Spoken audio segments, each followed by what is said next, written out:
Padre de los comandos, Apile, militar o estratega, o solo un hombre capaz de transformar su propio nombre, su propia imagen, incluso esa cicatriz que durante mucho tiempo fue su estandarte, en un símbolo. Algo que va mucho más allá de los datos reales de la historia, pero entra en una leyenda negra, una leyenda que ha durado por décadas y que aún hoy está llena de algunos signos de interrogación. En fin, cuando hablamos de Otto Skorzeny, ¿de quién hablamos? Hablamos del hombre que liberó a Mussolini, o del hombre que en la famosa Operación Quercia, es decir, precisamente la liberación de Mussolini de la prisión, en Campo Imperatore, solo se coló y aprovechó la ocasión. Un hombre con intuiciones geniales, o que solo estuvo en el lugar y momento correctos. Un hombre que dio un gran giro a la forma de conducir la guerra, de manera no ortodoxa, no convencional. Entonces, un precursor de su tiempo, o solo un personaje que tomó prestada de otros una idea ya experimentada. Es difícil hacer un balance histórico de la persona y la personalidad de Otto Skorzeny. Hay demasiadas sombras, hay demasiadas dudas, hay demasiadas situaciones que incluso hoy en día son difíciles de comprender.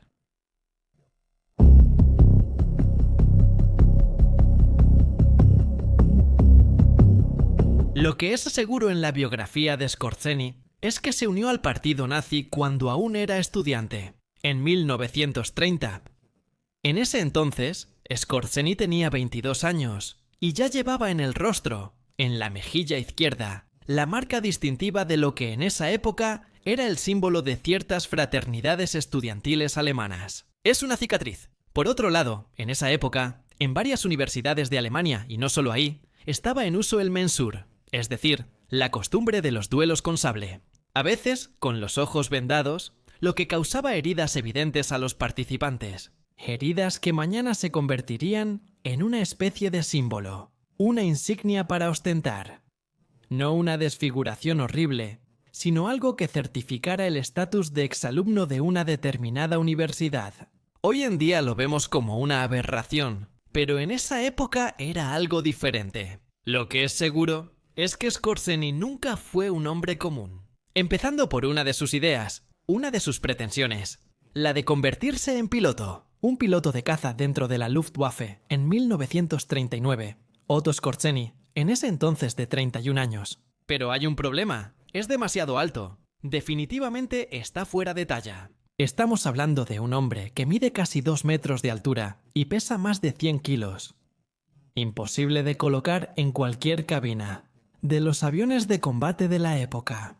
¿Ya terminó la historia? No, ¿por qué? Otto Skorzeny, de todas formas, encuentra una manera de entrar en las Fuerzas Armadas del Tercer Reich. No entra en la Luftwaffe, tampoco puede entrar en la Marina, donde los requisitos físicos son aún más estrictos. No entra en la Wehrmacht, en el ejército. Entra en las Waffen-SS, o mejor dicho, en el núcleo embrionario de las Waffen-SS, el cuerpo pretoriano, que poco a poco empieza a estructurarse cada vez más, con una rama militar bien diferenciada. Es encuadrado en uno de los primeros núcleos de las Waffen-SS en la Leibstandarte, que era el regimiento de protección de Hitler, y que en poco tiempo se convierte en una división blindada. Luego, de la Leibstandarte, pasa a la primera verdadera división blindada de las Waffen-SS, la Das Reich, una división que se manchará de crímenes de guerra en Francia. Uno peor que el otro. Pero después de haber combatido en las filas de las Waffen-SS en Países Bajos, en Francia, y luego también durante la Operación Barbarroja en Ucrania, Otto Skorzeny regresa a su patria, porque pasa de la rama combatiente al servicio secreto de las SS, un servicio secreto que está dirigido por un viejo conocido de este canal, Walter Schellenberg, el autor del robo de Van Loo. Ya hablamos de él en un video especial que pueden encontrar aquí. La sexta oficina del Servicio de Inteligencia General del Reichssicherheitshauptamt, el Reichssicherheitshauptamt, se organiza bajo la dirección de Walter Schellenberg, como un verdadero servicio secreto de las SS. Pero no es solo un servicio de información, es un servicio que realiza actividades de espionaje e incluso sabotaje. El robo de Loo es solo el primero de una larga serie de intervenciones y operaciones sobre el terreno. Operaciones en las que Otto Skorzeny empieza a desarrollar cierto talento, tanto para organizar como para dirigir. Tiene una buena cabeza, Skorzeny. Es un hábil planificador y se abre camino. En el verano de 1943 alcanza el grado de Hauptsturmführer, es decir, de capitán de las SS, y con ese grado es enviado a Italia. El verano de 1943 fue especial para Italia. El 25 de julio, Benito Mussolini es destituido. El Gran Consejo del Fascismo aprueba la Orden del Día de Dino Grandi y provoca la caída del régimen.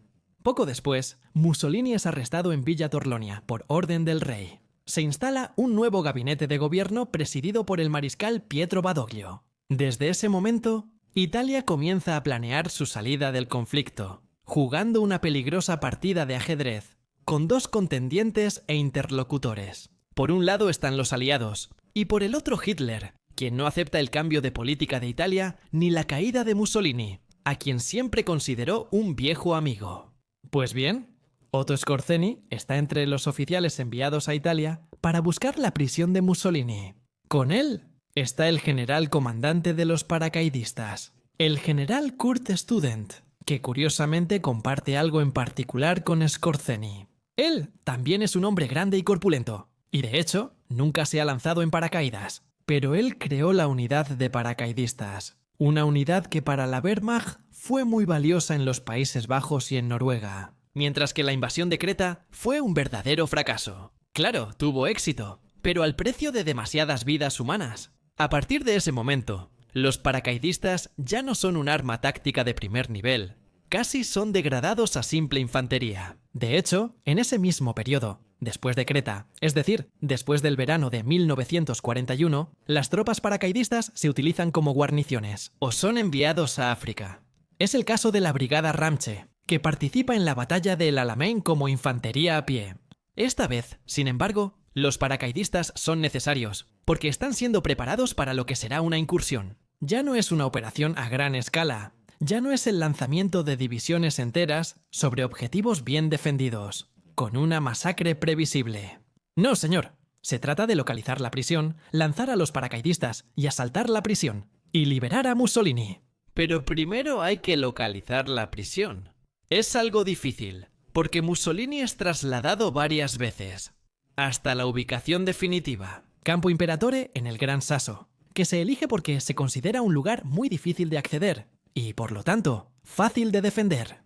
Claro, los paracaidistas pueden llegar sin problema. Será más difícil asaltar el refugio hotel de Campo Imperatore, donde Mussolini está detenido y vigilado por carabineros y soldados, y después llevárselo, porque Mussolini no tiene el físico de un excavador, y no puede soportar una gran travesía en los Apeninos. Entonces, ¿qué hacer?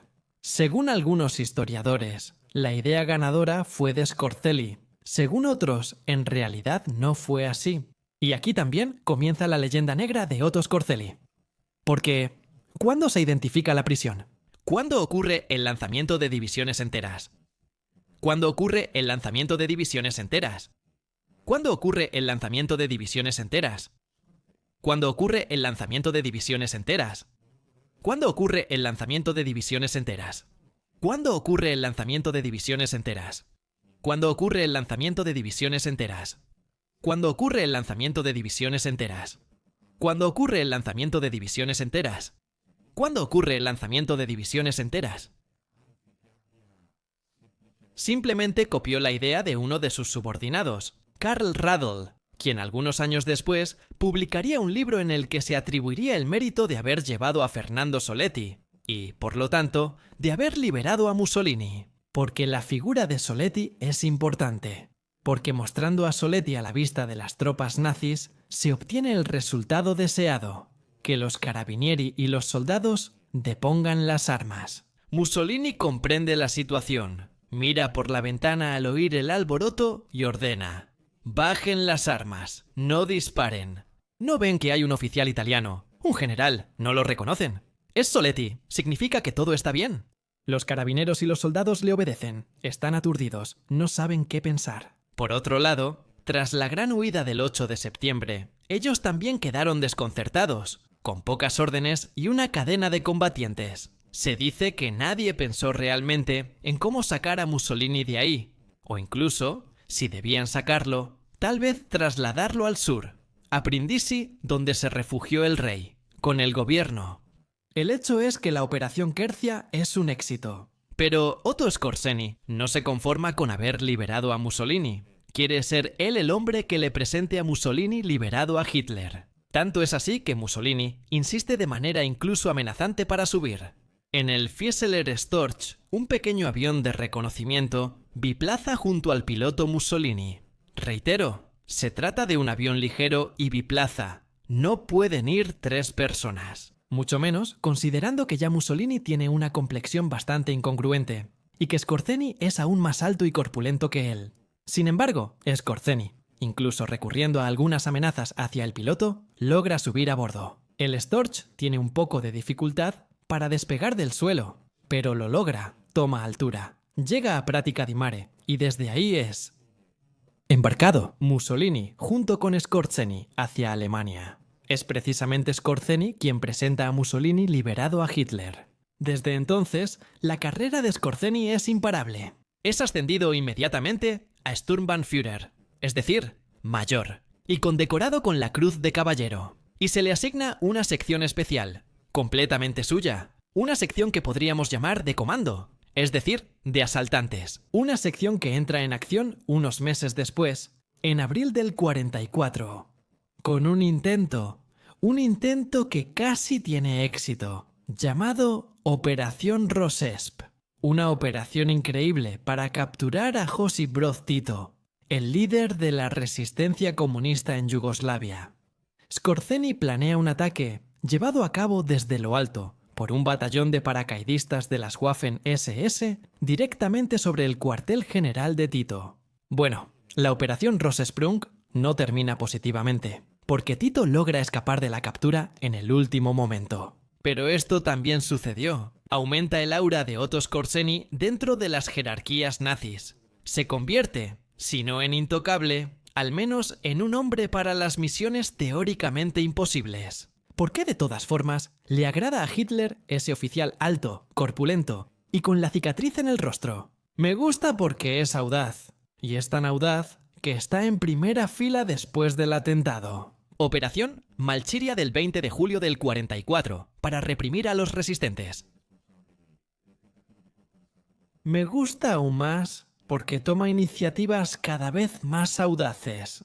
En octubre del 44, es Otto Skorzeny quien decide tomar como rehén al hijo del almirante Miklós Horthy, el regente de Hungría, el hombre que durante más de 20 años había gobernado Hungría con mano de hierro, aprovechando una vacante. No una vacante en el sentido de vacaciones, sino la ausencia de un gobernante.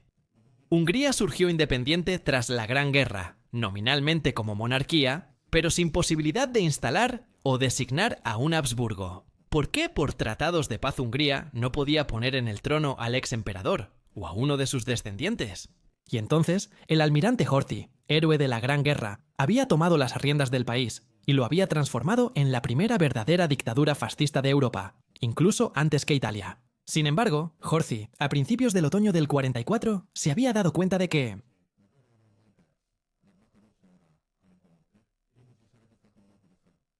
pues bien, Skorzeny, con un golpe de mano, uno de sus tantos golpes de mano, llega a Budapest, toma como rehén al hijo de Horthy y lo lleva a Alemania. Y desde ese momento chantajea al almirante, que se ve obligado a ceder el poder y retirarse. Todo para evitar que Hungría se separe del eje. Este éxito también le vale a Otto Skorzeny otro ascenso. Llega al grado de Obersturmbannführer, teniente coronel, y con ese rango logra su último gran golpe. Sin embargo, también este fue un golpe parcial. En el invierno de 1944 ocurre lo que se considera el último coletazo de las fuerzas armadas nazis.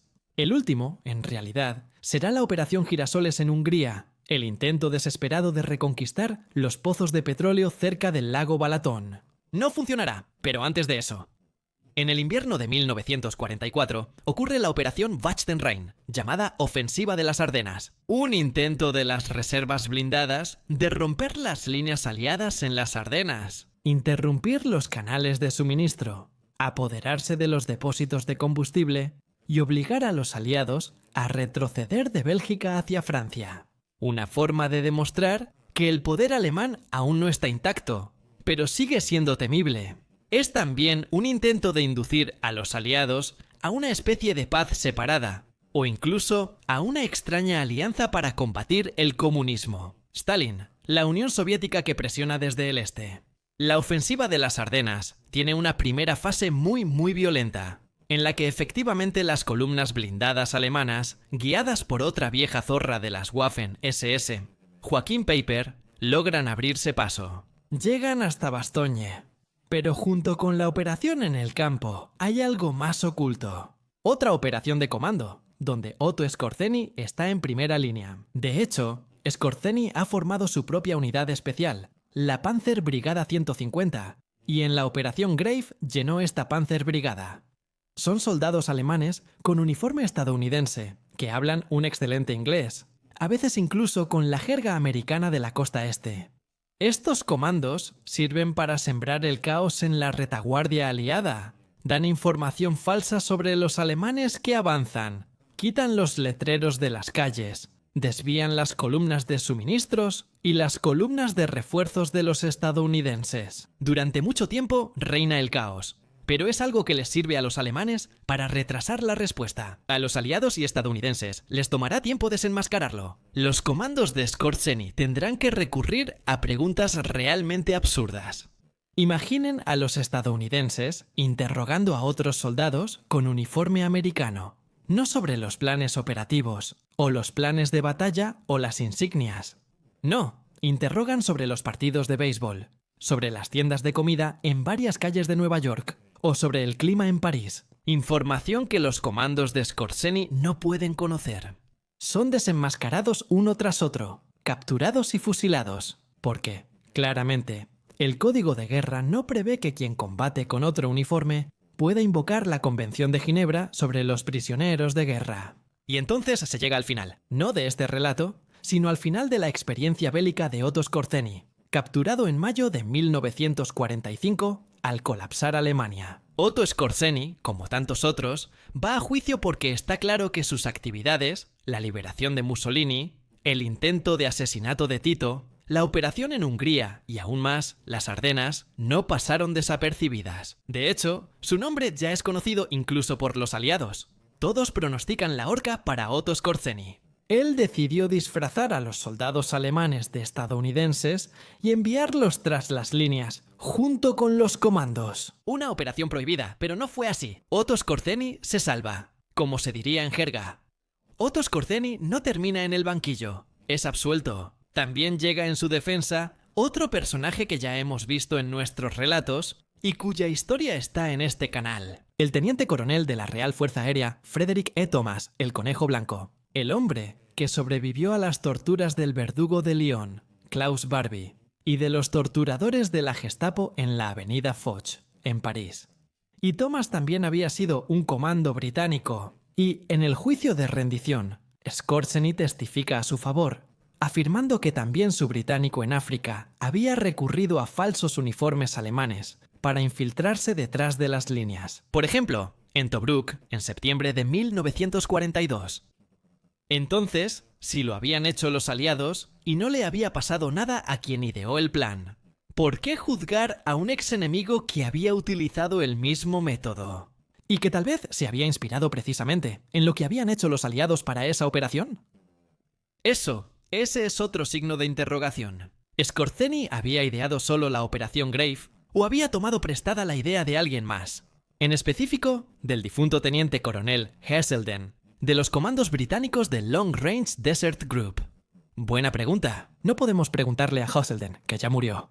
Tobruk. Y el mismo Skorzeny nunca aclaró exactamente quién le dio la inspiración. El hecho es que Skorzeny, como había dicho, España. Y aunque por un tiempo es retenido en una prisión militar en Austria. Tras un tiempo, gracias a la Odessa. Y si quieren saber más, tenemos un video en este canal. Logra escapar a España, uno de los tantos paraísos para los nazis fugitivos. España, Portugal, después de un tiempo también Egipto con Nasser y, obviamente, Sudamérica. A partir de ese momento, la leyenda negra de Otto Skorzeny se enriquece con detalles, algunos comprobados y otros susurrados, pero nunca del todo probados. Se habla de él como un inspirador de las redes Gehlen, la Gladio alemana, es decir, las redes organizadas por el ex general Reinhard Gehlen, para organizar una posible resistencia, en caso de un avance por parte del bloque oriental. No solo eso, se habla de Skorzeny como un asesor del príncipe negro, Junio Valerio Borghese, para el golpe Borghese. Ya hablamos de esto. Pero no es suficiente. Surge de nuevo el nombre de Skorzeny. A mediados de los años 60, cuando salen a la luz los primeros hechos relacionados con la Operación Damocles, otro tema que ya hemos tratado, los misiles de Al-Wane, los misiles que Nasser mandó construir a los científicos ex-nazis para atacar a Israel. Se menciona el nombre de Otto Skorzeny entre los autores del secuestro de Heinz Krug, ex sargento de las SS, que se convirtió en reclutador de científicos en Múnich y que desaparece sin dejar rastro, después de una cena, justo con Skorzeny, al menos eso se dice, y con el doctor Heinz Kleinbach. Algunos periodistas afirman que Skorzeny fue contratado por los israelíes. Increíble, un ex-nazi que es contratado por el Mossad para hacer desaparecer a Heinz Krug, quien habría sido asesinado y arrojado al fondo de un lago. Pero no hay pruebas. Solo hay algunos artículos de periódico que acusan a Skorzeny de haber estado presente en Múnich durante los días de la desaparición de Krug. ¿Creerle o no creerle? Claro, ya no podemos saber nada. Otto Skorzeny falleció de cáncer en Madrid el 5 de julio de 1975, dejando misterios y rumores. Una larga leyenda negra, quizá alimentada por él mismo, incluso a través de sus memorias. Quizá exagerada también por algunos biógrafos, por algunos publicistas que vieron en él una especie de príncipe negro de los comandos. O quizá simplemente una figura exagerada dentro de la historia, como sucede a veces. Lo que nos queda de Otto Skorzeny, más allá de su característica cicatriz, de las fotos que lo retratan en Campo Imperatore, detrás de Mussolini o de otras imágenes en uniforme, es la imagen de un hombre muy diferente a los demás. Un hombre que pensaba ser aviador y que en realidad nunca voló, salvo levantándose con dificultad del suelo. No como piloto, sino pasajero de ese Storch en Campo Imperatore. El hombre que quería atreverse entre las nubes, pero que se atrevió mucho más en la tierra, entre los hombres, ideando planes absurdos, a veces muy fantasiosos, a veces quizás copiados de otros, pero que supo crear una leyenda. La leyenda del comando nazi, la leyenda de Otto Skorzeny. Les agradecemos por haber visto con atención nuestro video, que lo recordamos,